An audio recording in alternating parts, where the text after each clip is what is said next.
کوئی ایسی زبان جس کے سیکھنے کے بعد دوسری زبان میں کوئی فائدہ نہ ہوتا ہو، ایسے ٹرانسفر کو، ایسے منتقلی کو ہم صفر اکتسابی منتقلی کہتے ہیں۔ دو جانبی منتقلی، by lateral transfer of learning. By lateral transfer of learning سے مراد اس قسم کی منتقلی کو مثبت اکتسابی منتقلی بھی کہتے ہیں۔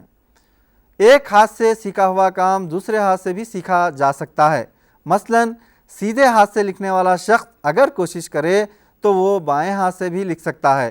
اسی طریقے سے سیدھے پیر سے کچھ کام کرتا ہے، اگر وہ کوشش کرتا ہے تو وہ دائیں پیر سے بھی یا بائیں پیر سے بھی کام کر سکتا ہے۔ لہٰذا کسی بھی فرد کے اپنے ہی جسم کے دونوں حصوں سے اگر کسی کام کو انجام دیتا ہے تو ایسی صورت میں جو منتقلی ہوتی ہے اس کو by lateral transfer of learning کہتے ہیں۔ عزیز طلباء و طالبات، آج ہم نے سیکھا کہ اکتساب کے معنی کیا ہیں، اس کے مفہوم کیا ہیں، اور اکتسابی طریقے کون کون سے ہیں، اکتسابی نظریات کون کون سے ہیں، اور اکتساب کس طریقے سے منتقل ہوتا ہے یا ٹرانسفر آف لرننگ کیسے ہوتا ہے، یہ تمام کے بارے میں ہم نے تفصیلی طور پر جائزہ لیا ہے۔ مزید تفصیلات کے لیے اور کچھ معلومات کے لیے یا اس عنوان کے تحت اور بھی کچھ نئی جانکاریوں کے لیے آپ ہمارے نظامت فاصلاتی تعلیم مولانا آزاد نیشنل اردو یونیورسٹی گچی بولی حیدرآباد پر ربط قائم کر سکتے ہیں اور مزید معلومات کر سکتے ہیں۔ عزیز طلبہ، آج کے سبق میں بس اتنا ہی۔ آئندہ کسی اور موضوع کے ساتھ آپ سے پھر ملاقات ہوگی، تب تک کے لیے خدا حافظ۔